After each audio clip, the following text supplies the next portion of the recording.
What's happening, guys? Sam Adams here, and welcome to a brand new episode of Caffeinate today for April the 26th of 2019. My name is Samuel Adams, and welcome to today's show. Of course, as always, I do hope this one finds you well, and if you happen to be brand new to the show, this is a daily gaming news podcast where I bring you the hottest gaming news from around the industry, and I pack it up in one tight, neat show for you to enjoy at any portion of your day, and it's always the best part of my day. However, it's also put up on podcast services as well as youtube.com/Samuel Adams Media if you did want to check it out. But today we have some pretty big stories. Epic Store will stop exclusives if Steam changes its revenue split, according to Tim Sweeney on Twitter. Now the question is this actually a valid statement? Probably not, but the gaming media is still reporting on it as such, so I suppose I will too. Apex Legends Season 2 details are going to be coming at E3. Of course, yesterday we talked about how they were changing the way they rolled out updates to not necessarily compete with Fortnite, but instead to actually treat their devs well, which is a pretty good thing to strive for.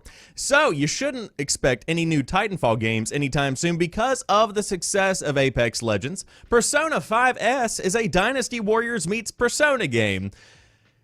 Why? On top of that, Nintendo has no plans to reveal a new Switch at E3 of this year. The PlayStation 5 won't launch before April of 2020, according to Sony, and more than 3 million people downloaded a free copy of Assassin's Creed Unity in the past week because of the free giveaway. That's just a lot of people, and I like big figures like that. Is the big woman still here? But again, if you are brand new to the show, I do hope you enjoy what I bring to the table. And without further ado, let's go ahead and dive into today's top stories. Epic Store will stop exclusives if Steam changes the revenue split, according to the CEO Tim Sweeney, with some caveats. Epic Games CEO Tim Sweeney has been making some bold claims on Twitter, which is always fun for spectators and perhaps terrifying for investors. You could go ahead and see SpaceX and Tesla as an example of terrified investors. Once again, the subject is the Epic Games Store's decisive exclusivity strategy, which has ruffled feathers while making a fair number of prominent games off Steam. Let me reread that. Once again, the subject is the Epic Games Store's divisive exclusivity strategy, which has ruffled feathers while taking a fair number of prominent games off Steam. There we go. Sweeney claims all of that will end if Steam commits to an 88% revenue share for developers. In a series of tweets that started out discussing Epic's 12% revenue share, Sweeney repeated what he has said in his main issue with Steam. 30% store dominance is a #1 problem for PC developers, publishers, and everyone who relies on those businesses for their livelihood. Epic is determined to fix that, apparently, wielding exclusivity like a stick. If Valve reduced its share, matching Epic's, it will back off. And so this is something that a ton of people have been discussing over the course of the past months, but of course, this is something that I think is relatively an empty threat, but he does continue. Stores could go back to just being nice places to buy stuff, he added, rather than the game developer IRS. With Valve unlikely to capitulate just because of a tweet or even because of Epic exclusives, it's probably something Sweeney doesn't need to worry about implementing anytime soon, and is certainly easier said than done. Sweeney also added a few caveats, including games can use any online systems like friends and accounts, and no onerous certificate requirements. He says the goal is an open platform where you just visit Steam to find games and buy them. I've reached out, the author says, to Epic to see if this is actually something that it's committed to, but even if that was the case, statements about exclusivity have been walked back before. After being criticized over the Metro Exodus exclusive deal, which saw the game vanish from Steam and apparently only on the Epic Games Store, at the last minute, Epic's Steve Allison said that Epic would never do that again. But then it happened again. Anno 1800 at least could still be pre-purchased on Steam until it launched. After Allison's comments, Epic discussed its stance and decided to leave it up to developers and publishers. And so that's pretty much where we are today with this, but interesting to say the least to see that Tim Sweeney is making big and bold claims over there on Twitter. Now, of course, Twitter, in and of itself, is a place where just the nature of tweets make you kind of prone to talk shit. And when you talk shit, you get shot, in the words of the guys over there at Kinda Funny. So whenever you are thinking about that kind of approach, I don't think there's any valid claim here. I don't think this would ever actually happen. I think that whenever there is a company that has the potential to go for exclusives that are without a doubt going to get people in the door, they're more than likely going to go for it. But I still think people were just talking on Twitter, and I think Tim Sweeney got a little bold. Maybe he had a couple shots here and there. Just kidding. I don't know anything about the man. He might not drink. But when it comes down to it, I do not think that the Epic Store is going to stop exclusives anytime soon, at least until they hit a specific threshold of users, and dedicated users at that will continue to support games that are put out on their specific platform. Because obviously, the goal of exclusives is to get people through the door. You know, that's what everybody wants to do. It's kind of like if you have a Black Friday sale in a way. If you have an Xbox One that is $100 cheaper than any other kind of outlet, then you are going to have more people coming through your door. In the same way, if you are the only place on PC to play something like The Division 2, for instance, at least as compared to Steam or something like that, then you are going to have more people coming through your doorway, your digital doorway in a way, to play The Division 2 and other games like it. And so with that kind of approach, it certainly is an interesting time for PC gaming, because there's not really a big problem here, in my opinion. Like, literally, to not have a monopoly over the entire PC gaming market would be a big benefit, in my opinion, for Steam, because that forces them to improve their existing business model. But a ton of people are upset about this because they're real comfortable with their Steam. And so, again, just a very strange time, but competition breeds some pretty awesome features, in my opinion. I mean, imagine if the Xbox, PlayStation, Nintendo kind of scuffle hasn't existed. Do you know how, no advancements would have been made over the course of the past 20 years? Like, sure, new technology would have come in, but again, if it ain't broke, don't fix it isn't just something that applies to people. That applies to companies, too. So if stuff is still selling well, then no changes are going to be made, even if those changes would potentially improve the lives of many around the world, including those for developers and publishers who could be making more money off of their games. But I digress. Epic Store will stop exclusives if Steam changes its revenue split, according to Tim Sweeney. Again, I don't believe that any more than I could throw Tim Sweeney across a football field. And let me tell you right now, I couldn't do that. I'm a weakling. But let's talk about Apex Legends, another big game that has been coming around for a long time, because, of course, tons of people have been talking about the fact that there have been little to no updates for the game since it launched a couple of months back, but big new details are going to be coming to E3, along with a new legend and map changes to Kings Canyon. Also, to Unilama TV, welcome on in. Apex Legends talks major update plans. We know everyone is hungry for us to add new content, they say. If Apex Legends hasn't grown as much since launch as you wanted, Respawn Entertainment hears you. An official message from executive producer Drew McCoy lines out how major Apex Legends updates will roll out in the future, including when we can expect to hear more about Apex Legends Season 2. One thing McCoy's message doesn't go into anywhere close to promising a more frequent and, of course, Fortnite-like schedule of content additions. McCoy says we will have to wait until EA Play, EA's 3. Wow, there's a lot of E's here. McCoy says we'll have to wait until EA Play, EA's E3 adjacent event in June, to learn specifics about Season 2. However, he says you can expect a new Battle Pass, a new Legend, something new for the meta, and more for every season, so maybe we won't have to wait too much longer to meet Apex Legends Wattson after all. McCoy also teased that Season 2 will include more meaningful content in its Battle Pass, and the author interprets that as fewer badges and stat trackers, i.e. things that don't matter, included with the Battle Pass, and changes to the Kings Canyon map. McCoy said the studio will also commit to more transparency with its community about what's coming next to the game and when. That doesn't mean it will signal everything, of course, and that commitment began with some frank expectation setting. We know that, in addition to addressing issues with the game, everyone is hungry for us to add new content, McCoy wrote. The studio culture that we've worked hard to cultivate and the health of our team are very important. We take those things into account and when we discuss our content roadmap, the production team schedule, and the frequency in which we can update the game. Our long-term goal is to ensure Apex Legends always feels alive and thriving with a focus on quality of content over novelty or speed of release. And my camera is frozen. We need to figure out why that's doing that, because that's really annoying. And we restart.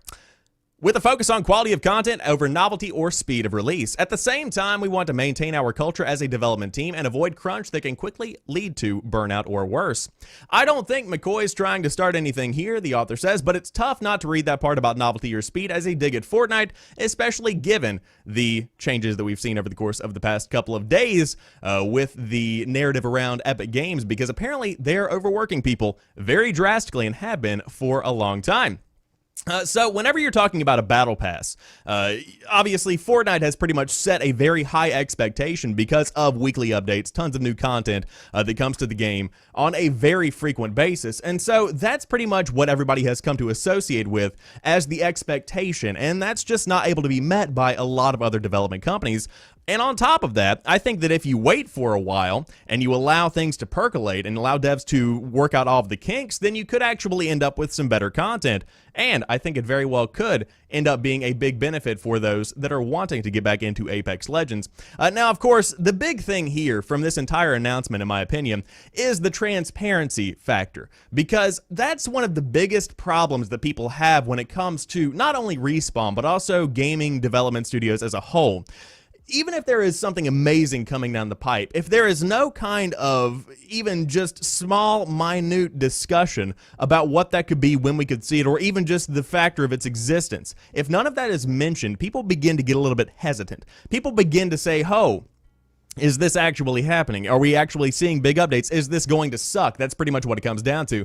And people begin to have these kind of discussions that in the end of the day does kind of defeat the entire game itself, and kind of it gets killed by its own hype in a way.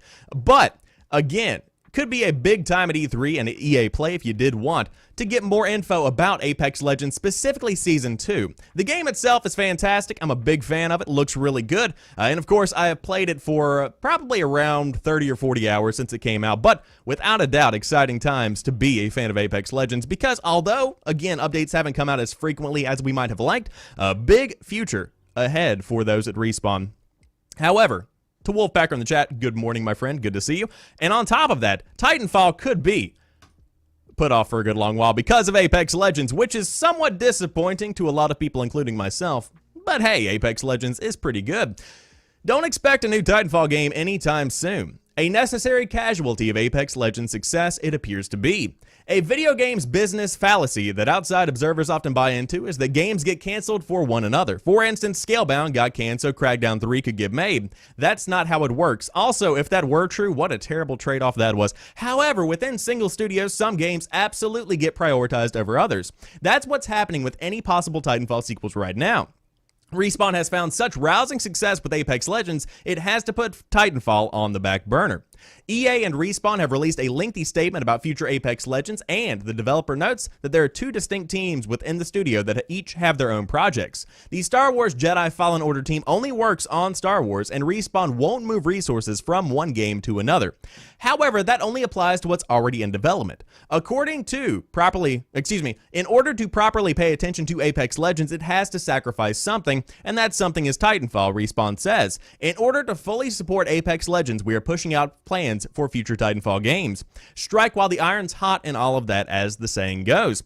As for the future of Apex Legends, all of the monotony, is laid out on the post: early match server performance, audio issues, cheating, communication, and a regular update cadence. And of course, more info, as we just said, is going to be coming at E3, which is a very exciting time for those that are fans of the big BR that could.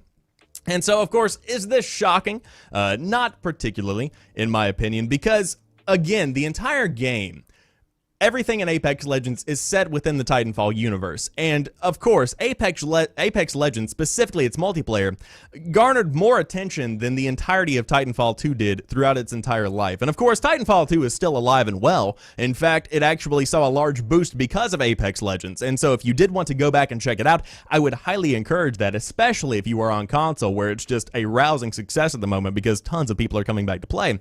But the fact that they're in the same universe, I think, lends itself to this specific scenario where Apex Legends is seen with an increased focus, a bigger perspective in a way, now that it has seen success, because, hey, you could stretch Apex Legends out to last, 2 or 3 years, and then you can start development of the next Titanfall game.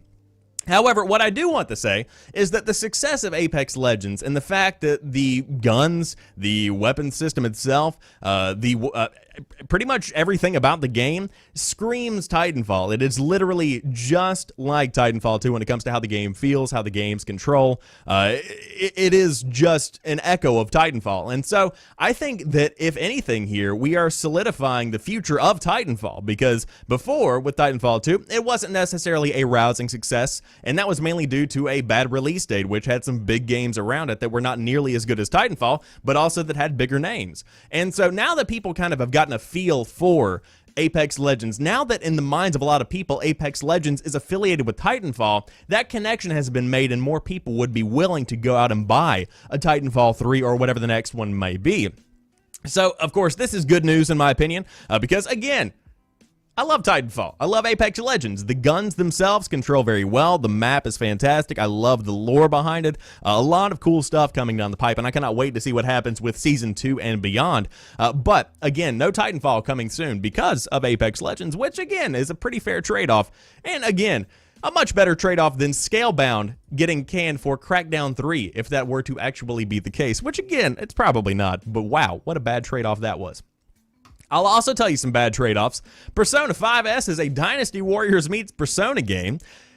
Who could have seen that one coming? Yesterday, Atlas revealed Persona 5 The Royale, an upgraded edition of Persona 5 that will be released next year. Today, Atlas showcased another title. It turns out Persona 5S, long rumored to be a Switch port of Persona 5, is actually a Musou game like Hyrule Warriors or Dynasty Warriors called Persona 5 Scramble: The Phantom Strikers. And of course, you can check out the reveal trailer right here. But for those that don't know, essentially Dynasty Warriors or Hyrule Warriors is this giant conglomeration of battles that happens on a specific portion of a map. And of course, I would highly encourage you to actually check out the trailer itself, which I'll play right here. But this is not Persona, and this is not what people had expected. I think that's what I really want to drive home here. I don't know who wanted this. I think that's really what I'm trying to say, because everybody was excited about Persona 5 coming to the Switch. And again, I'm not a big Persona guy, but I know what people want because I have my, Twitter feed that gives me pretty much a pulse on the gaming industry, and so I see a ton of people tweeting about this, wanting it, lusting over it, and it just didn't happen. You get this instead, which essentially, as you can see, is nothing like the Persona that you know and love. It is literally a hollow shell of what you would expect. But at the same time, it's a cool experiment, in my opinion. Whenever you are on a development team, there is always this small desire to branch out, try something new, scratch that creativity itch in the back of your brain and really try to bring something new to the table, and that's exactly what you're seeing here. Now, the question is, if this sees success, will you eventually get Persona 5 on the Nintendo Switch? Probably not. I just don't see that happening. But again, it is Atlas. They do weird things, so it very well could.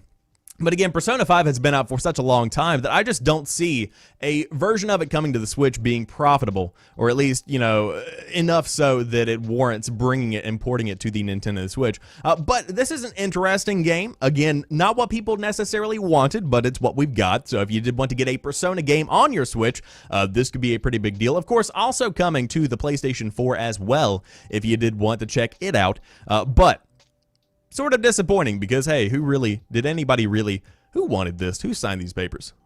Who? Which one? You should get fired. No, I'm just kidding. It's not that bad. It's not that bad. But you won't be playing Persona 5 on any Switch. You won't be playing Persona 5 Scramble on a new Switch, at least not at E3 of this year. Of course, this is in, a return, if you will, a response to the rumors going around that there was a cheaper Nintendo Switch console going to be making the rounds at E3. So, if you have been waiting for a cheaper, kid-proof Nintendo Switch, bad news, the company will not be revealing one at E3 this year. As a general rule, we're always working on new hardware, and we will announce it when we are able to sell it, Nintendo CEO Shuntaro Furukawa told reporters in Osaka today. But we have no plans to announce that at this year's E3 in June. His comments refute a Bloomberg report that suggested a new, more affordable Switch would be released by the end of June. Technically, it could be revealed later in the month after E3, but that seems unlikely. A more powerful Switch console has also been rumored for some time, and yesterday Bloomberg suggested that it was no longer on the cards, but that a modest upgrade would come out later this year. One thing is certain, Nintendo needs some kind of new hardware to continue the Switch's momentum. The company itself has sold 34.74 million consoles to date, an impressive feat, but only shifted 2.47 million last quarter, down from 2.93 million 1 year ago. And of course, tons of big games have come out and are coming out, with New games like Super Mario Maker 2, Fire Emblem 3 Houses, and Legend of Zelda Link's Awakening helping to drive hardware sales, but of course, those are only people that don't already own a Switch. So the question here is, do we need a new Nintendo Switch, as this article claims, to continue seeing big sales from Nintendo? And I don't necessarily think that we do. I mean, a lot of discussion has gone around this over the course of the past few weeks as all of these rumors have come out from big notable sources like Bloomberg. But do we need a cheaper Switch? I think that would be a good move. Do we need a modest upgrade for the Switch?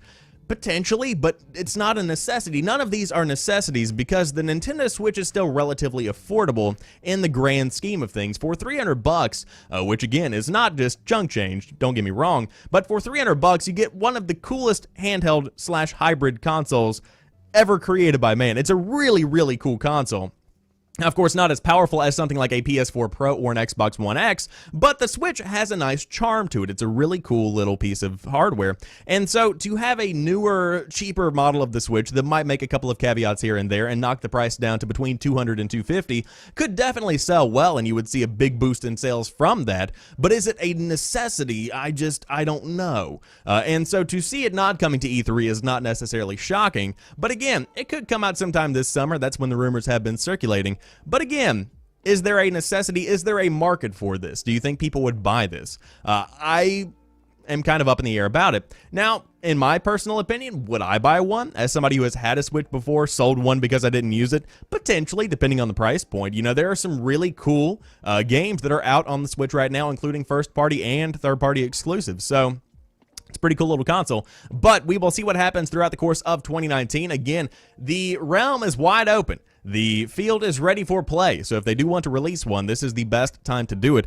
And I would say, without a doubt, if you are going to release an updated model of the Switch with a little bit more power, for the love of all that is good, do it before the next generation of consoles comes out. Because let me tell you right now, if there is a PlayStation 5 and whatever the next Xbox may be called out on the market, and then you release a Switch, it is going to make that Switch look absolutely horrible in comparison via terms of power. Because the Switch itself right now is outdone by leaps and bounds as compared to the PlayStation 4 Pro and the Xbox One X. And so, of course, Nintendo fans don't necessarily care about power. It's all about the games, as it should be.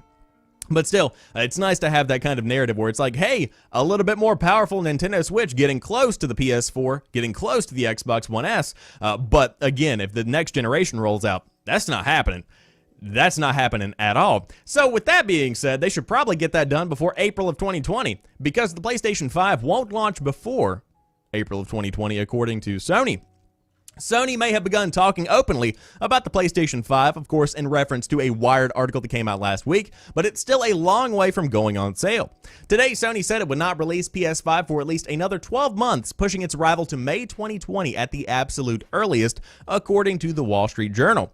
Sony made the statement as part of its impressive end of its financial year results. 2018 was Sony's most profitable year ever across both the whole company and its dedicated gaming division. Sony shipped another 17.8 million PlayStation 4 consoles over the past 12 months, down slightly from 19 million the year before, but regardless, PS4 now stands at 96.8 million consoles shipped over its entire lifespan, meaning it will hit the magic 100 million milestone next year. Profits from the past year's console sales, some 31.1 billion yen, will be plowed into production of PlayStation 5, according to Sony. And that's pretty much where it sits right now. But again, not launching before April of 2020. And I don't think this was too much of a shock for a lot of people. Of course, rumors have been going around that a PlayStation 5 would be making an appearance at E3 and launching sometime in fall/winter of this year, but I think a lot more people were kind of looking towards 2020, maybe fall/winter of 2020, around the holiday season when that kind of thing sells really well, to actually identify a definable release date. So I think we could be seeing something like that. 2020 just makes sense because that's roughly about 8 years or so, and that's just about the length of any kind of regular console cycle for Sony. So if you did want to get a PlayStation 5, you could have to wait a while, and hey, that buys you some more time to save up the cash if you might be running a little bit low. But very exciting times, of course, big news for these big profits, big sales from Sony, and of course, all of that money going into PS5 at this point because, hey, why wouldn't you? You know, if you pump tons of cash into development, research, all of that good stuff around a new console, it is going to pay off, especially when the competition is so neck and neck.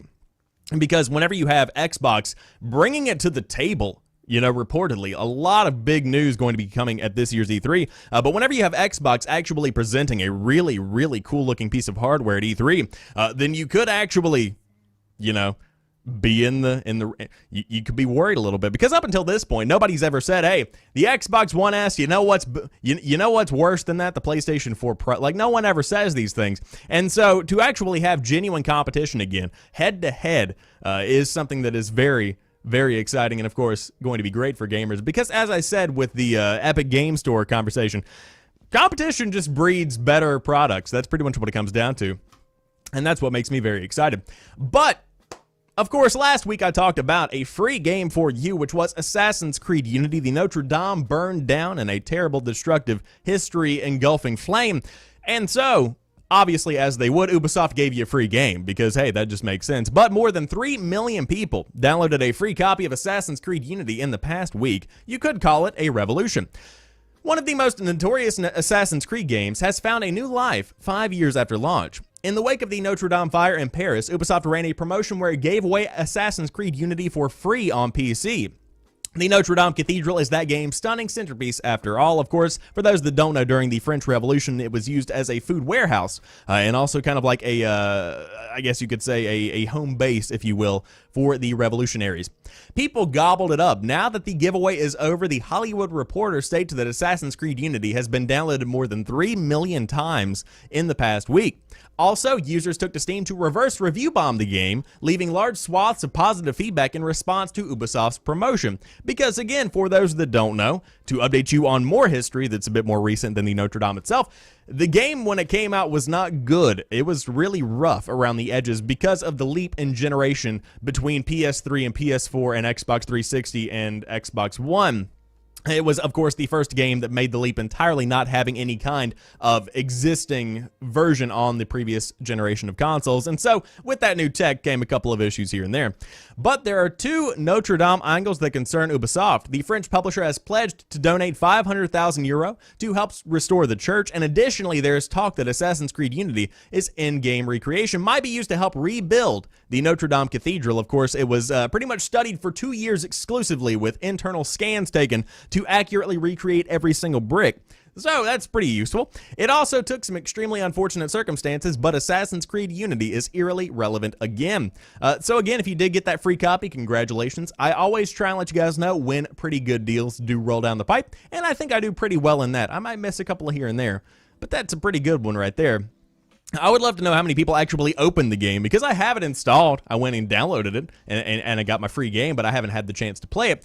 Could be doing that over the summer, maybe even over the weekend if we're feeling a little bit spicy. But that rounds out today's episode of Caffeinate. Of course, if you are brand new to the show, I do hope you enjoy what I bring to the table. And the show is hosted 5 days a week, Monday through Friday at 7 a.m. Eastern Time, right here on twitch.tv/TheSamuelAdams Live. But of course, up on YouTube and podcast services around the world if you did want to check it out. And to those joining me live in the chat, I appreciate you being here. Always a good time to present you the news that you need to know on a daily basis from the gaming industry. Need some water, getting a little parched. But until Monday, you guys have a fantastic rest of your weekend, and peace.